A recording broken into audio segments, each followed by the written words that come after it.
Right ahead of KSW 68, I have with me Tommy Quinn, who's stepping in to face Albert Odzimkowski on Saturday event. And how are you here? How long you've been in Poland so far? How was the travel? Travel was good. I arrived yesterday. I flew from Belfast into Warsaw, stayed in Warsaw for the night. Very nice city, and just made our way to Radom here today. Yeah. So all's good, thank God. Right. And tell me, please, when it comes to your KSW debut, how was all the backstage situation like? So, where the contract came from, the offer, how you took it, and so on. There's a guy, Alan Murphy, that works for the promotion. I've known Alan for years. He's been around the MMA scene around Europe for a long time. And I put a post on Instagram just before Christmas because it's been a while from I've been able to compete with COVID and moving countries and stuff. I was coaching in Bali for a while. So I just put a post on Instagram and Alan got in touch with me. I said, would you be interested in fighting for KSW? I jumped the opportunity. I says, yes, 100%. He goes, if I can get you a contract, would you be interested? I goes, yeah. And here we are. So I suppose you've been following the organization since some time? Yeah, I've known the organization for a long time, ever since. Everybody knows how good of a production it is. You know what I mean? Even people across the water, we know how good it is. You know what I mean? I've been to this show, but I know Phil DeFries, Norman Park fought in the show, Paul Redmond, loads of guys that I know. Everybody's recommended this show, so buzzing to be on it, excited to be on it. So I'm really glad that the quality of it speaks for itself. So getting back to the topic, you're facing Albert Odzimkowski. Did you do any kind of research when it comes to your opponent, and what do you think in general of him as the athlete?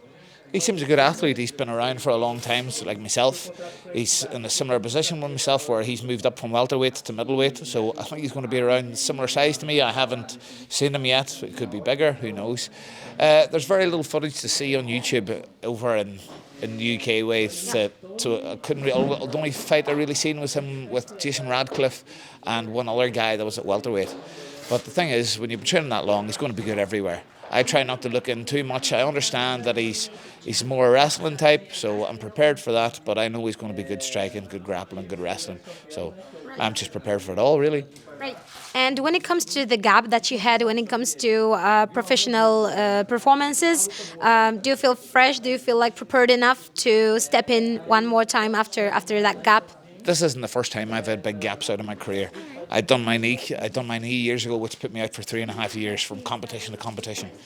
And then I also had a big gap where I fractured my sternum and just different injuries and different life commitments. So it's not the biggest or it's not the longest gap I've had. So it doesn't really faze me. It's all about how comfortable you are with competition and how comfortable you are with the environment. So and I've always been lucky enough, been able to take it in my stride. So I'm not too fazed about having such a big break. Okay. It's very unusual actually to hear that somebody, because usually athletes brag about their experience of having, I don't know, the competition, a record or something. But experience in having gaps is very unusual experience to have. So it's quite unusual to hear about that one. So that was Tommy Quinn for you. And don't forget to turn on KSW TV if you're abroad Poland. But if you're here, just turn on Viaplay, and Tommy, I guess, invites you so.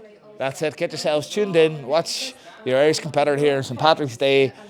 Hopefully upset the hometown favourite. All right. Happy St. Patrick's Day and see you there. Thank you, darling.